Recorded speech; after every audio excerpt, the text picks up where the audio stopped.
नमस्कार, मी शुभांगी पंडित. स्वतेज न्यूज मराठीच्या बातमीपत्रात आपलं स्वागत आहे. तर पाहूया आजच्या काही ठळक घडामोडी.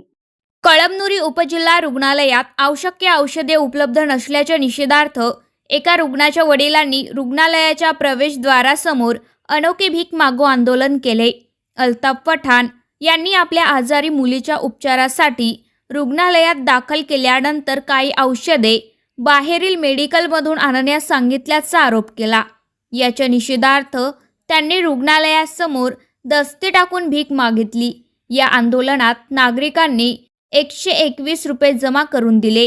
अल्ताफ पठाण यांनी हे 121 रुपये आरोग्यमंत्र्यांना मनी ऑर्डरने पाठविणार असल्याचे सांगितले.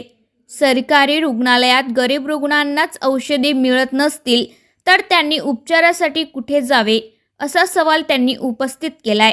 दरम्यान रुग्णालयात औषधांचा नियमित साठा उपलब्ध करून गरीब रुग्णांची गैरसोय थांबवावी अशी मागणी नागरिकांकडून करण्यात येत आहे. कालपासून ॲडमिट आहे तर 1-2 सलाईन दिले आणि बाकी कालपासून मग काहीच नाही. एक इंजेक्शन दिलं याच्यामध्ये होतो आणि त्याच्यानंतर आता पाठपासून येऊन बसलो तर सलाईन नाही, इंजेक्शन नाही, काही नाही. डॉक्टर आहेत की नाही? नाही, डॉक्टर कोणीच आले नाही. हा, केव्हापासून आले तुम्ही? मी कालपासून कालपासून आहेत का? आता माझ्या सुट्टी द्या म्हणून सुट्टी घेतली आणि त्या मॅडम आणि निघालो. काय झालं होतं तुम्हाला? ताप येत होती, उलटी होती. मैं अल्ताफ पठान सामाजिक कार्यकर्ता।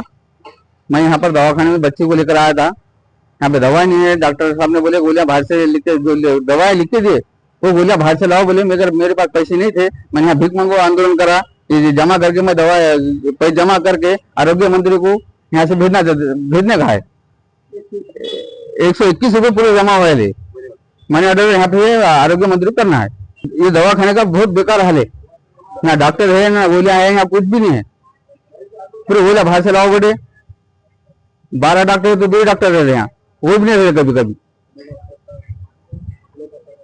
लोग बहुत परेशान है यहाँ पर। कळमनुरी प्रतिनिधी मुजीब पठाण,